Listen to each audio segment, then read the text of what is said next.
ശിക്ഷിക്കപ്പെടുകയില്ല. കുറ്റാരോപണം നടത്തരുത്, നിങ്ങളുടെ മേലും കുറ്റം ആരോപിക്കപ്പെടുകയില്ല. ക്ഷമിക്കുവിൻ, നിങ്ങളോടും ക്ഷമിക്കപ്പെടും. കൊടുക്കുവിൻ, നിങ്ങൾക്ക് കിട്ടും.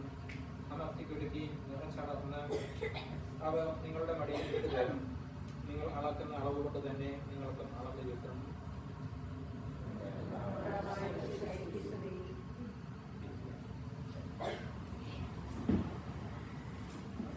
ഫസ്റ്റ് സൺഡേയിൽ ഈശോയുടെ മേഴ്സി സൺഡേ ആയിട്ട് നമ്മൾ ആഘോഷിച്ചു. ഈ ദൈവത്തിന്റെ കരുണയുടെ സുദിനമായിട്ട് നമ്മൾ ആഘോഷിച്ചു.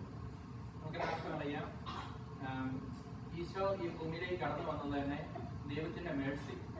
ഈശോയെ കുറിച്ച് പറയുന്നത് is the Mercy of God. ദൈവത്തിന്റെ കാരുണ്യം ലോകത്തിന് വെളിപ്പെടുത്തുവാനായിട്ടാണ് ദൈവം ഈശോനെ ഈ ഭൂമിയിലേക്ക് അയച്ചത്. ഈശോ തന്റെ ജീവിതത്തിലുടനീളം ദൈവത്തിന്റെ കരുണ മേഴ്സി ഓഫ് ഗോഡ് കാണിക്കുന്നുണ്ട്. തന്റെ ജീവിതത്തിൽ നമ്മൾ കാണുന്നുണ്ട്. ഓഡിഗൾസ് ആണ് അവിടെ മകനെ അന്വേഷിച്ച് കാത്തിരിക്കുന്ന അപ്പനെ കുറിച്ചുള്ള ഒരു മേഴ്സിഫുൾ ആയിട്ടുള്ള ഒരു പിതാവ്. പിന്നെ അതല്ലാതെ ഉണ്ട് മേഴ്സിഫുൾ ആയിട്ടുള്ള ഒരു നല്ല ഇടയാണ്.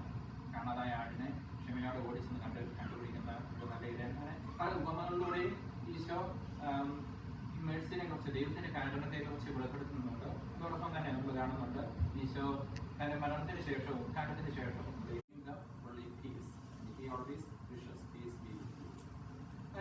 നമുക്കറിയാം ഈ കരുണയുടെ ഈ പെരുന്നാൾ ആഘോഷിക്കാൻ തുടങ്ങിയിട്ട്, ഫീസ്റ്റായിട്ട് ആഘോഷിക്കാൻ തുടങ്ങിയിട്ട് അധികം കാലങ്ങളായില്ല. നമുക്കറിയാം 90s 19ാം നൂറ്റാണ്ടിൽ അല്ലെങ്കിൽ 20ാം നൂറ്റാണ്ടിന്റെ സ്റ്റാർട്ടിങ്ങിലാണ് മിസ്റ്റർ ഫൗസ്റ്റീനയ്ക്കാണ് ആദ്യമായിട്ട് ഇത് വെളിപ്പെടുത്തി കൊടുത്തിയത്.